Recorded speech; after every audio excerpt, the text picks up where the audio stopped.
Barbara Park, Junie B., first grader, Shipwrecked, Chapter 5, read by Mrs. Rousseau. As I read, think about these questions. Number 1, do you think Junie B. will have the most facts? If not, who do you think will have the most facts?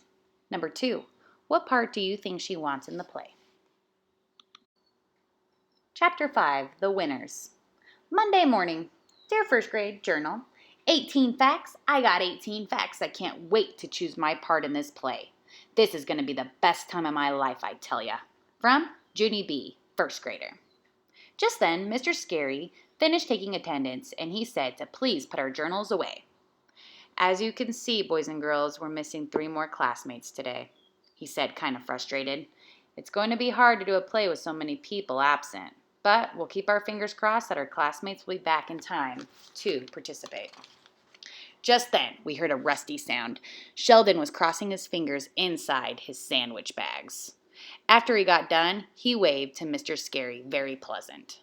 Mr. Scary looked at him for a real long time. Then he waved back. Finally, he stood up and walked to the board. Boys and girls, I thought it would be fun to base our play on the facts you gathered for homework, he said. He picked up the chalk. If you have a fact you'd like to share, raise your hand, and I'll write it on the board. Then, when we finish listing all of our facts, we can choose our play parts, he said. Now, who would like to go first? Jose shot up his hands, speedy fast. I would, I have a poem, he said. Then he jumped right up and started to read. In 1492, Columbus sailed the ocean blue. He had 3 ships and left from Spain. He sailed through sunshine, wind, and rain. Mr. Scary smiled. Nice, Jose. That's a great poem you found, he said. Let's see how many facts we can find there. He wrote them down. Number 1, Columbus was a sailor. He also wrote number 2, he had 3 ships. Number 3, he sailed from Spain. Number 4, the year was 1492. Just then, Sheldon started waving his plastic hands, very urgent. I know the names of the ships. I know the names of the ships, he called out. They're the Nina, the Pinta, and the Santa Maria. Excellent job, Sheldon, said Mr. Scary. He printed the names on the board. Nina, Pinta, Santa Maria.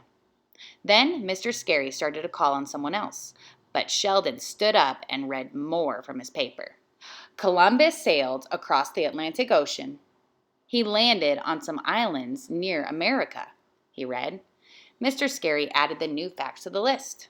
Number 6, sailed the Atlantic Ocean. Number 7, arrived in islands near America.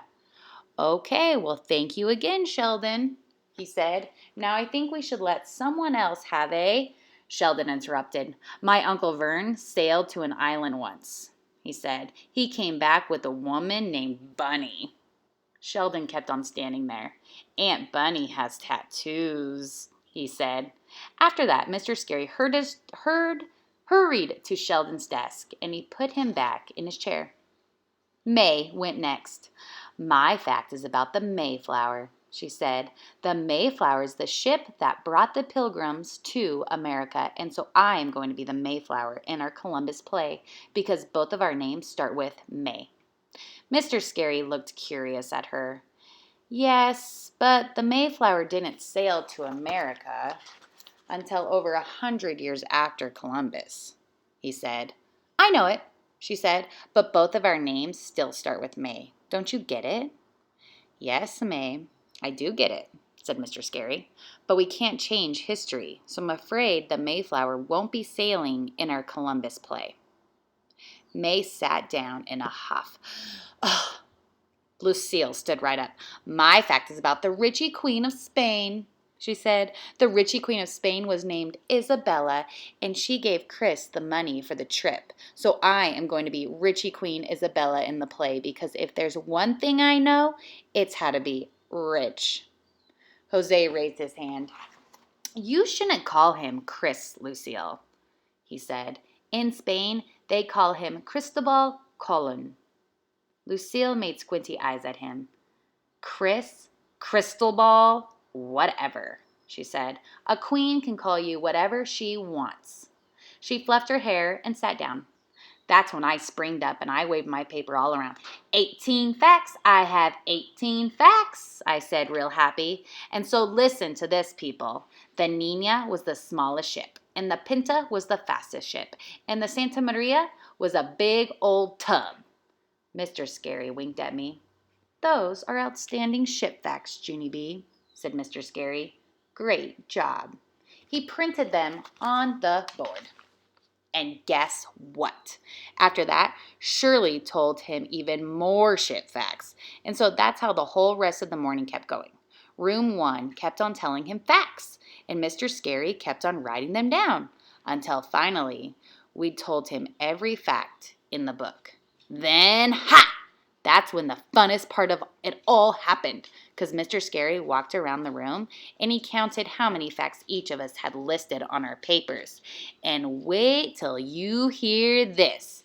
He said, we have a tie, because me and my friend Jose both had 18 facts. We jumped out of our seats and gave each other a high five. Then I skipped around my desk, very joyful. Plus also, I skipped to the pencil sharpener and back.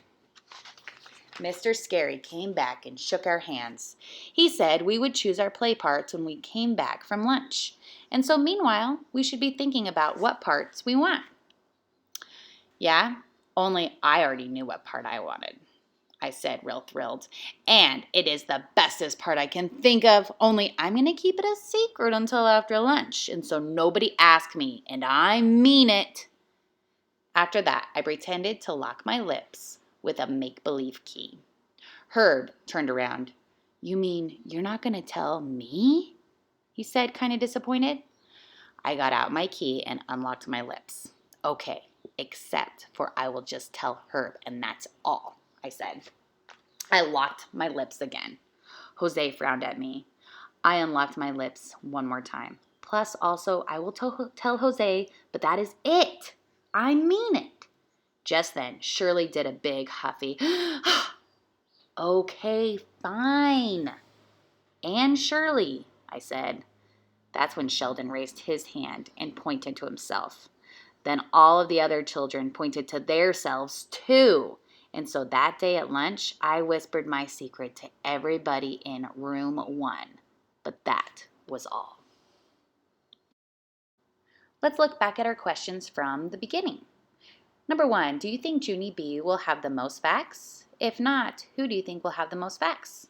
Number 2, what part do you think she wants in the play?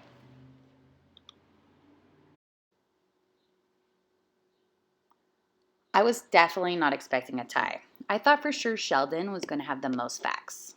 My prediction is that Junie B is going to want to be Christopher Columbus because she wants to be the biggest star. But I also think Jose wants to be the biggest star, so he's going to want to be Christopher Columbus as well. So there might be a big problem. Let's find out in Chapter 6.